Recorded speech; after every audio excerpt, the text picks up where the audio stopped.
down. Life's not nice, so we gotta love. So like you was on our playground. We're raving back to the soca sound. We're raving, raving. Come up with the morning sun. We're raving, sing a song. We're raving.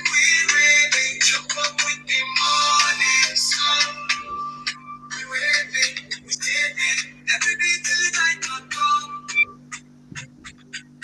Exco, Exco, Exco. We are here today and we are echoing the sounds and voices of women in crypto, women in technology, women in blockchain, women doing just amazing things around the world.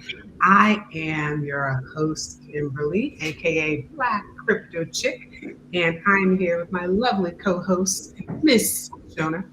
RB Rising Rashona, What? RB Rising. Hey, hey, hey, hey, hey, hey, hey, hey. She's coming at you from the lovely country of Costa Rica. hey, hey, hey, hey, hey, Manuel hey. Antonio. Hey, hey, hey, hey. I gotta get there, girl. I gotta get there. That's why I haven't been to Costa Rica at all, so I'm looking forward to that. And I'm actually coming at you from France, actually. And we're having all kinds of Wi-Fi issues. So bear with us today. And we have an amazing guest today. Miss Dazzie is in the house with us, and she's going to impart some amazing knowledge to you guys. So get ready for a bit of wonderfulness. Let's give you a little bit about Miss Dazzell Daniels. She is otherwise known as the Hood Nerd Extraordinaire. She's a multifaceted entrepreneur and a personal development professional. She is a serial entrepreneur, successful strategist, digital asset investor, personal development coach, and wealth activist. As a homeschooling mom, which I am also, she shares her expertise on personal development, wealth creation, and digital asset investment across platforms like Twitter, LinkedIn, YouTube, you name it, she's there. And her content also addresses mental health and entrepreneurship, offering valuable insights on navigating entrepreneurial depression. Ladies and gentlemen, give a round of applause for Miss Dazzie Daniels. Woo! Yes, it's an honor. They can't stop the knowledge and the wisdom. When we Hey, talk hey, hey, about hey. retrograde and other things, this woman is a pioneer. But Yeah. her internal clock resonates with the divinity within her that allows her to navigate through all these realms to make things happen and manifest. So we are so honored to have it today, coming from Texas. So we are definitely globetrotters, world trotters, and what she has to share today, I don't think you understand the transformation that's happened in this space. Not even only in this space in crypto, but in the world in itself. So tap in and let's listen to what Dazzle has to say because it's going to change your life. Just in the introspect of, we always ask the first question, Dazzle, what got you to, let me rephrase that. Why did you purchase Bitcoin? So it's a wait, look, 1600 like no, but it was actually out of necessity. So I was introduced to cryptocurrency was kind of like I had a spurt of time where I kind of had like to utilize untraditional resources as far as social media and receiving payments. So like I was, a young entrepreneur, and I was moving a lot through like PayPal, Cash App, and them through my company, and they were like liking that. Like everything was held, or why are you making so much money? We need to look at your stuff. So I didn't like that, So I was actually when I first actually got into cryptocurrency, it wasn't even a real coin, which is one of the reasons why I started teaching. Um, and educating people because I didn't want them to be, victims of scams or, faux coins. And so that's really what happened. I actually got introduced to cryptocurrency from a coin that wasn't a real coin. It had no exchange. You could exchange it with Bitcoin at all. It was on its. It was it was like virtual currency. It wasn't real cryptocurrency. So I actually was able to make my money back from that and then get real cryptocurrency because I was on blockchain social media. So way back when there was this platform called Steemit, which was kind of like Reddit a little bit, but it was like really pioneering and just being active on your social media and being able to earn crypto from doing so. Then I was hooked, and then I started accepting cryptocurrency for payments. And so it was like getting paid 2 to 3 times at this time. This is way back, 2016, 2017. So, it's like getting 2, 3 times for the same product or service. I was like, well, why am I even accepting cash at this time? Because it just stays the same. And I got, and I like again, like I was able to see triple and double the growth of just accepting certain coins, and that's what I just started going down the rabbit hole from there. I remember Steam It. I never used it, but I do remember Steam It. So it's interesting that you mentioned that. I tell you, when you're in this space,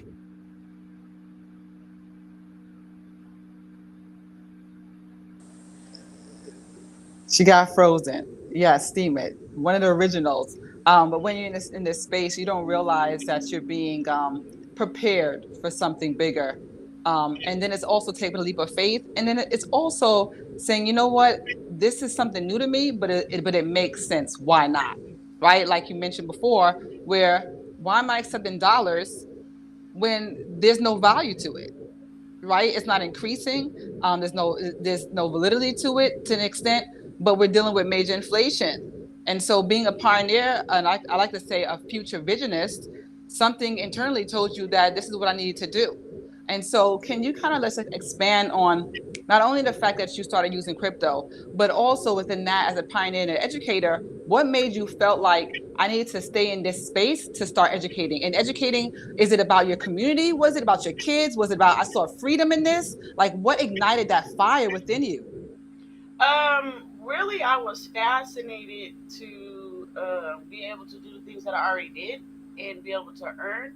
So of course, like being able to, earn from it, and then mostly it was the freedom. Like I was in a situation where I was constantly being censored on traditional social media, and I was being censored by payment processors, so to speak. So that freedom, that flexibility, really having ownership of my funds was important. But on the opposite side of that, during the time that I was introduced to cryptocurrency, it was really predatory on the ignorant, meaning not lack of knowledge. So when you're not knowing enough about this space, it was very easy to get taken advantage of, and that's really what I did not want to see, because there's so much just regular value that you don't have to fluff it, So um, I didn't want that to happen to anybody on how I got into cryptocurrency. Granted, I did, make my money back. I did end up getting into real crypto, but if not everybody's like that, some of those experiences will detour people from continuing their journey, down this adventure. And I mean, you really have to be an adventurer when in this space, because you are first a lot of times, and so you have to be willing to be your own guinea pig, so to speak, in it. And I noticed, like, just because it's so new, that it kind of created me a fear because it was unfamiliar. So I wanted to be able to be that familiar face to help ease people to at least to the starting line of their journey of what can even be possible, because I mean there's no limit to what's possible in this space. Like being a creative is another reason why I love cryptocurrency, because there's so many ways that creatives can actually be profitable, which that's a little harder in the traditional space. That's why I love NFTs. I've been creating them for almost 5 years now, and just the way that you can put your art out there in a way that it can Mm. be, a digital collectible is awesome. We're definitely going to get into non-fungible tokens, NFTs, with you. But I want us to take a little journey back, because a lot of times people think that when you're in the space and you're automatically um, have had this experience with money. So we like to ask our guests, what was your experience with money growing up? What was your relationship? What did you see growing up in the home and how money was basically treated? So my relationship with money wasn't so great. Great. We did not have a mutual understanding. It's definitely been progressive. Even so, I was able actually to retire for a year and a half because of cryptocurrency when I was 30 years old. But because I didn't understand money at this time, still, I spent it in a year and a half, all of it. Mm, mm, mm, So mm. I didn't understand having systems in place or compounding or the passive income. It was just like the lottery, like one lump sum and I'm out type. So it took definitely wanting to hold on to it. It's like I didn't like that feeling, easy come, easy go. I was like, no, no, no, no, no. So no, like before, like I said, hood nerd started there. So I'm, I come from the hood. There's not a lot of financial education going on. Mm-hmm. Like keep a little in the shoebox type, a little under the mattress, a little rainy day cookie jar, but not necessarily what to do. Like my grandmother did. Um, she had bought me and my sister a savings bond when we were like 3 or 4, and then when we were like in our 20s, yeah, it was like our 20s. I think I wanted to say I gained like maybe like $20 over all that time, like 20 years. Like we, it's just in the little family trust for the kids type deal because it wasn't really anything. That I mean, I've created crypto products for my children with that same, mindset, like with like a savings bond, they have NFTs that earn interest that didn't produce way more yield to that. I really didn't even have a good understanding of credit. It was like something like very lightly mentioned. Hey, you might want to get some of that, get some credit, but it wasn't really too much of okay, well, Mm-hmm. how to utilize it. Man, I got my first credit card when I was 16, and man, then people was calling me like, man, suspicious spending. This is suspicious spending because it was like all these thousands and 60. I'm just, so no, my understanding was not really there. I just knew I liked it to accumulate and make money. And Mm. so it took after a few times of that, that up and down, that lottery, that get it and lose it, get it and lose it, or spend it really. Um, to understand like, hey, I like holding on to it. What can I do? And so I started going down some rabbit holes on that. It really helped when I had actually gotten to my first company when I was 25, and that really helped me to have a better um, understanding, but it still wasn't there. So there was like some holes or gaps, but it was some breadcrumbs for some things that I could look into, like Rich Dad Poor Dad and The Richest Man in Babylon, and Mm. Mm-hmm. and so that did help because if those things aren't being taught in your environment, where else can you go to get the knowledge that you really need? And so that's why I like, books, and I love YouTube University because just because the information hasn't been given doesn't mean I can't go get it. Right, right. What I love about your story also too, we're gonna dig a little deeper into that. I feel as a woman, you are definitely multidimensional, and I feel that this title that you have, hood nerd, like where did that come from, right? Because I think most people are like, the traditional system education is what's required.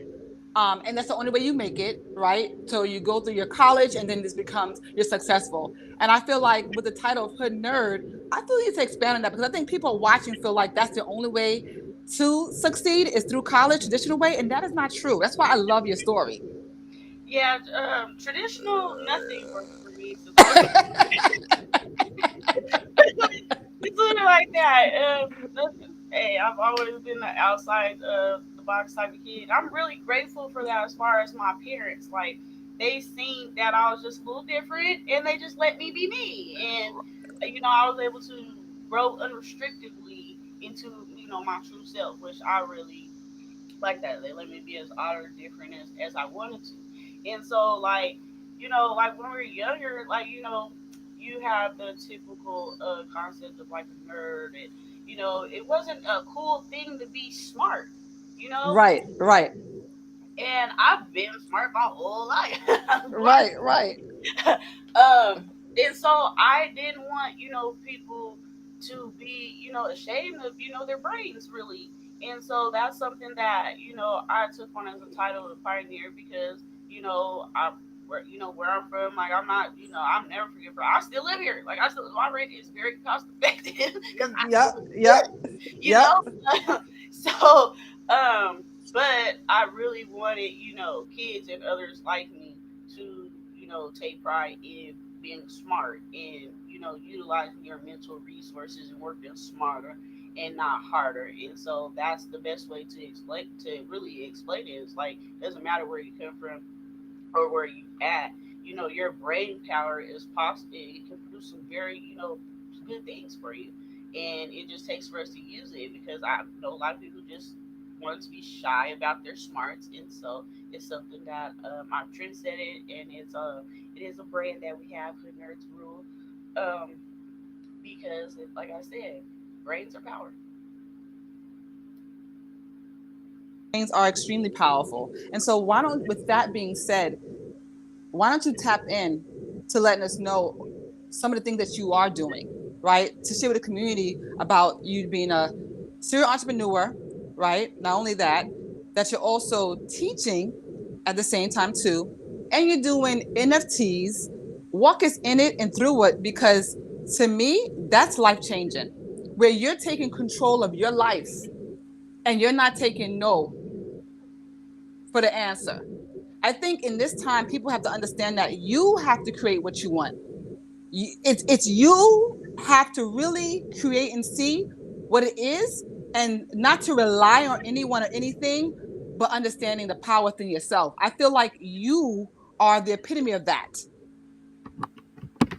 And that is important to share in this present time, the possibilities, the endless possibilities. So take us through it and share the things that you are doing and what is coming forth. Okay, one second, because I gotta fix my charger real quick.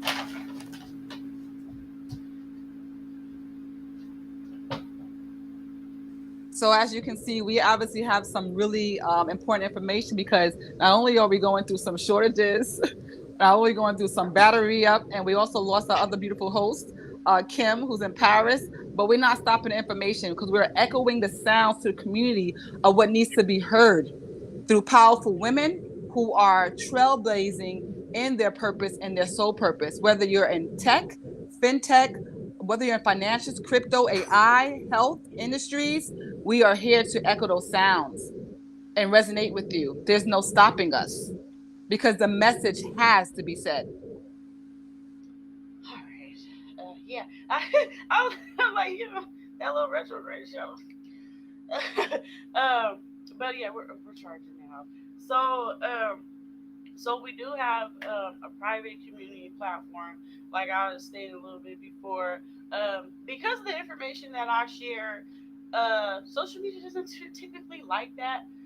Traditional social media doesn't like it, and so a lot of the information that I share was starting to get suppressed, and it was quite annoying, just to be honest. So we made our own private social media platform where we can make sure that the information is shared and not suppressed. So we do have the Winners Tribe Network as far as the actual platform.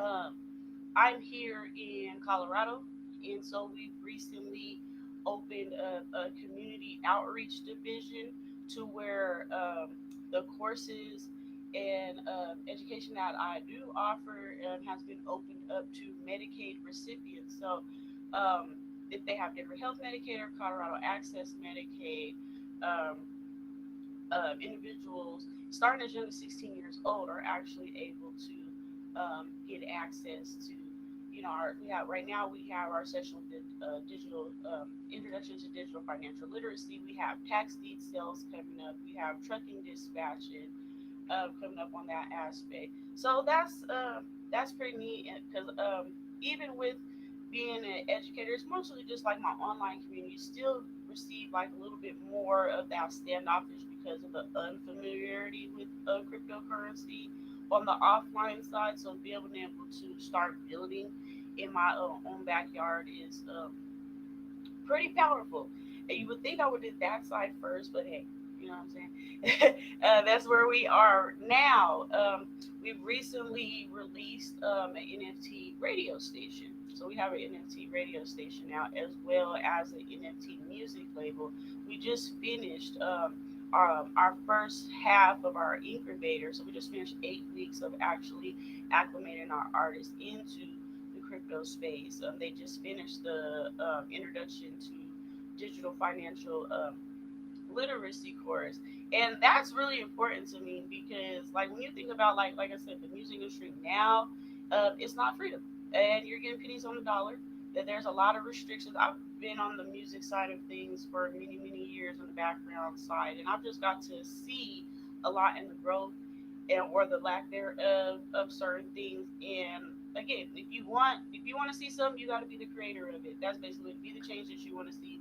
I'm a very firm believer about that because if you're going to complain about it, you got to do something about it. They go hand in hand. You don't just say something about it if you're not gonna do anything about it. So we've taken the traditional music model and really turned it on its head. You're not having to get 100,000 followers and different things like this just to make a couple dollars.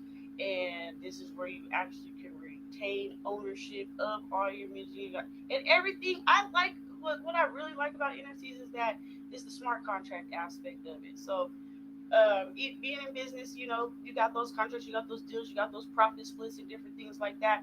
But you have to rely on someone to be trustworthy enough to do the splits and do the bookkeeping. But when it's in the NFTs, everything just happens as it is.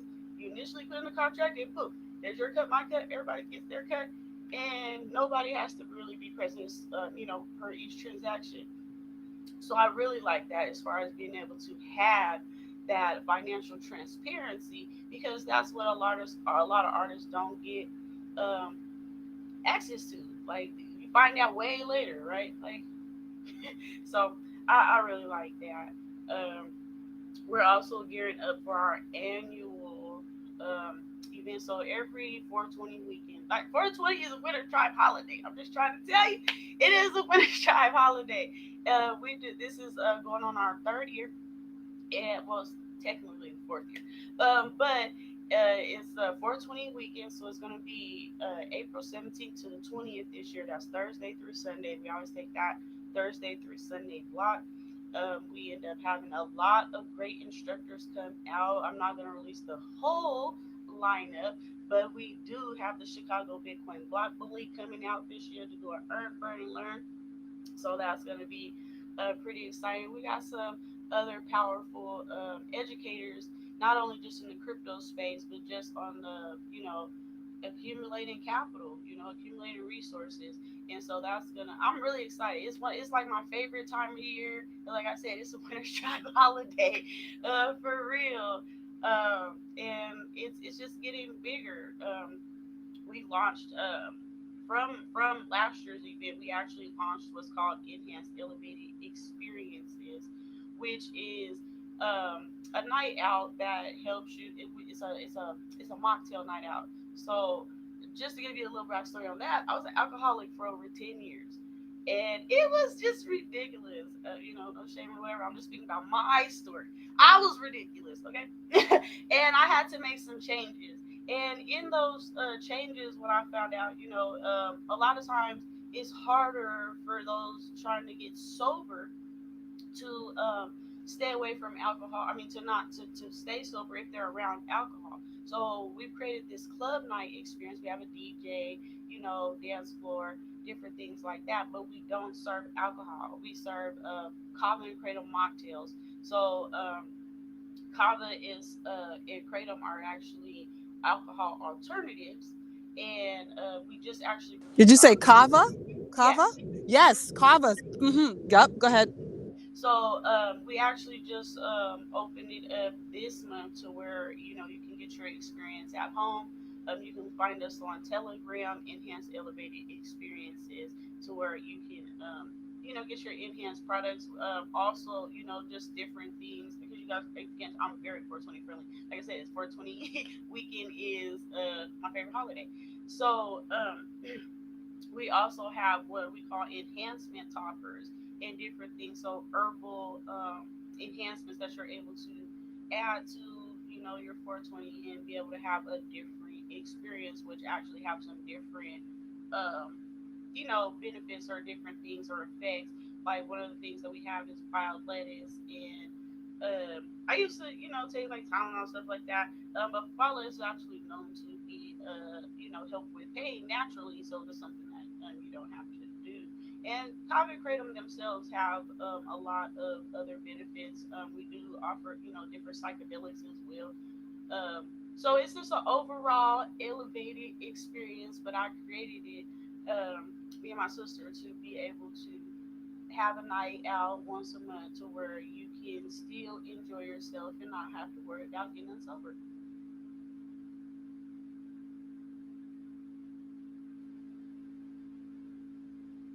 Wow, that's powerful.